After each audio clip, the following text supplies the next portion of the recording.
Red Bull have built themselves an absolute rocket ship. They have the fastest car out there, but the thing that has really stood out this year is their straight line speed.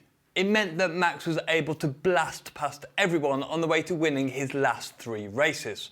But where does this great straight line speed come from? Well, let me explain. But first we need to thank today's sponsor, CyberGhost. They are the most recommended VPN on Trustpilot with over 38 million users. And all these people use CyberGhost to unblock more than 35 different streaming services. So if you were at the Monza GP this weekend and wanted to watch something from a service back home, like iPlayer for us Brits, you can.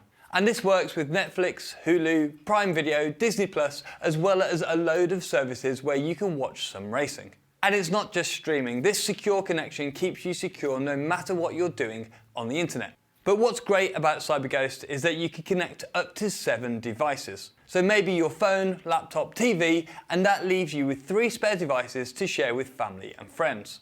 And CyberGhost are giving you like 83% off. That's just $2.23 a month, plus 4 months for free. There is a 45-day money-back guarantee, so there's no risk in trying CyberGhost out. Make sure to check them out with the link below. So, Max Verstappen and Red Bull keep on winning. Since the F1 summer break, this combination has won all 3 events in Belgium, Holland and Italy. They have actually won in different ways, but there is a consistent factor in these varied wins: their straight line speed. In short, this speed means they are able to defend and overtake more easily than the other teams. This is backed up by data, as the Red Bull were able to average 2 km/h more than Ferrari and 5 km/h more than Mercedes through the speed trap without DRS throughout the Dutch Grand Prix.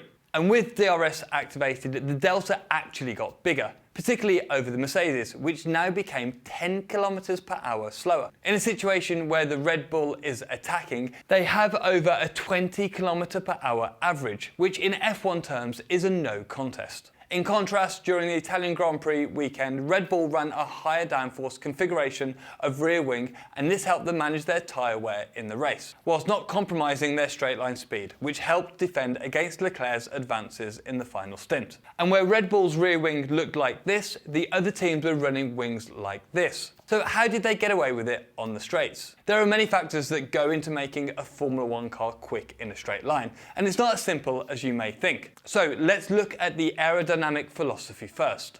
This year, Red Bull settled on an aerodynamic philosophy that gave them great straight line speed to help them overtake, but it came with a compromise of slightly lower cornering speeds. Looking at the telemetry from the best qualifying laps of the top 3 teams at the Bahrain Grand Prix, Red Bull have an advantage of 4 kph over Leclerc and 7 kph over Hamilton by the time they hit the brakes at turn 1.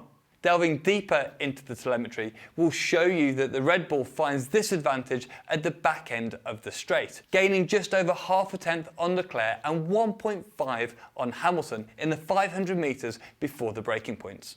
The advantage was big at the start of the season, but it's got even bigger now. So, here's Scarbs to explain a little bit more. So if you want to compare Ferrari and Red Bull, they're not actually that far apart, but they're different enough for us to be able to spot the differences what you have here. So Ferrari initially designed with those big side pods, a car that was supposed to be very low drag, but probably compromised a bit on downforce in doing so.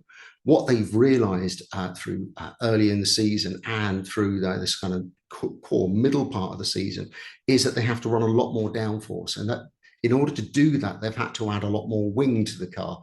Now, this is so that they can get the lap time and they can get the tyre preservation, which is still probably one of the areas Ferrari is weakest on.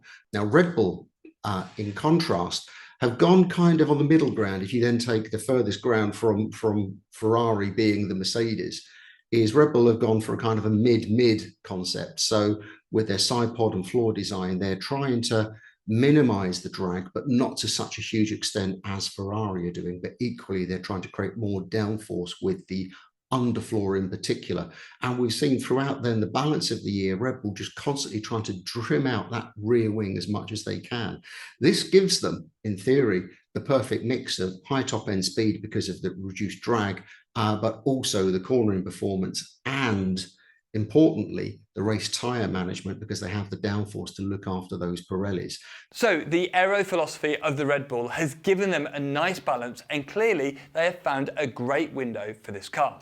But what components really make the RB18 so quick in a straight line? This Honda Red Bull powertrain has been very good for a couple of years now. But how does it stack up against its rivals? So you look at the top straight line speed differences between all of the cars, and you can see their aero concepts, their car philosophy is starting to come out, mixed in with engine power. And it's very hard sometimes to differentiate between the two. Now, that's not to say that the Honda engine isn't powerful. There's lots of people that would say it's the best engine out there. I'm not sure if that is definitely the case. I think the current batch of the top three engines, with Renault being ever so slightly behind, they're very close on engine unit performance. And you can use lots of metrics to describe what engine performance. Everyone would always go for peak horsepower, which you would say theoretically gives you that straight line speed advantage. It's not strictly true. It certainly helps, but it then comes down to how much drag the car is carrying. So I would say, if we looked at the power units, I would say Ferrari, Mercedes, and the Red Bull powertrain / Honda are all within probably 1% of each other. There may only be a handful to 10 horsepower between any of those engines. And that's really interesting from Scarbs. These engines may have only 10 horsepower between them, but what does this mean for lap time? A rough rule of thumb is that every horsepower advantage a car has, it gains about 0.016 seconds per lap. This means that with a maximum of 10 horsepower between them, the car with the best engine would only gain 0.16 seconds per lap. And that's the same advantage that Max gained at the back end of the straight in Bahrain against its rivals. Also, engine power would show itself at the start of the straight in the acceleration phase. But at high speeds, the aerodynamic drag is a much larger factor. So it must be something else that's helping this Red Bull fly. So, can the aerodynamics be playing such a huge role in Red Bull's speed advantage? This year, a lot of that has come into the side pods and how much drag they want to save with the side pods, how much downforce they want to create with the shape of the side pods. Not that they create it directly, but how they shape the air along the car. And Red Bull, as we've said, is kind of very much the middle solution, and one we've probably seen copied the most up and down the grid, with medium-sized side pods that are really working, lots of downwash, lots of tumble to get that vortex coming off the top of the side pods down over the diffuser area, which has been a feature of side pods for many years, compared with Ferrari, which are really trying to reduce the drag of the rear tyres by having big, bulky side pods. It's not on the Ferrari so much the bathtub shape that's there that's important. It's those big raised sides that really is the key feature that's working for them in that area. But really, it's the underfloor that is the most important part. And this year has been really the key area of development, both to produce downforce, but also to eliminate porpoising, which is something Red Bull have always been, very good at. So finally, we get to it. It's the floor. But what stands this Red Bull above the rest? Certainly initially, we expected everyone to run super flat to the ground. So you've got almost a physical seal on the floor edge to the track to seal the Venturis under the car, those big tunnels that come back out up underneath the rear wing. Red Bull run a quite different way of sealing their floor. They seal it much more aerodynamically rather than physically. So while you'll see as the cars exit corners, the Mercedes mid-floor is literally dragging along the ground.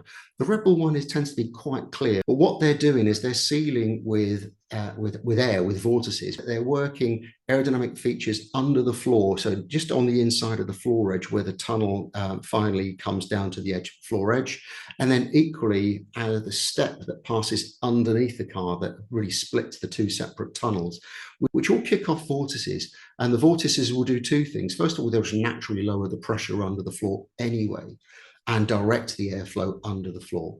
But what they're also doing is, because they're dominating the airflow, they're stopping leakages. So this is why you tend to describe them as fluid skirts, as an aerodynamic seal. This aerodynamic seal really is genius and has some really important benefits. Firstly, it means that you can run some rake. This helps keep the floor from hitting the ground and causing bouncing or porpoising, which have a negative effect on top speed.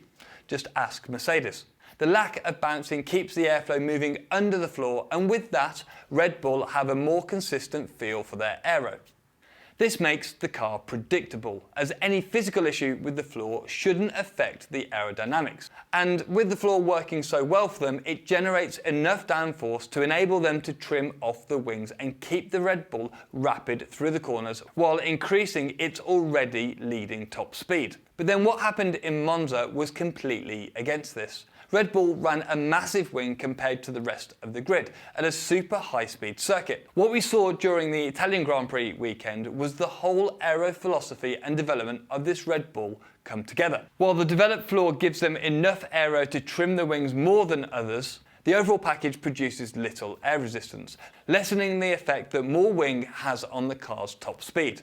So yet, despite having more downforce on the car and therefore more drag, they were able to match the Ferrari of Leclerc in the DRS zones during qualifying. Leclerc's max speed on his fastest quali lap was 343 kph compared to Verstappen's 342. Verstappen was even quicker than the Mercedes in the DRS straights, Max's 342 to Hamilton's 339. The deficit came down the straights that didn't have DRS activation, where Leclerc averaged 8 km an hour more than Verstappen through Curva Grande and down towards Parabolica. Leclerc gained just over 0.4 of a second on these two straights alone. However, Verstappen would gain through the corners, constantly able to carry more speed through them over the lap, especially through Parabolica. That means that Verstappen is actually entering the straight faster than Leclerc because he's gone through the corner quickly. And as Scarbs mentioned earlier, a higher downforce rear wing helps the tyre wear as the car grips to the track more effectively,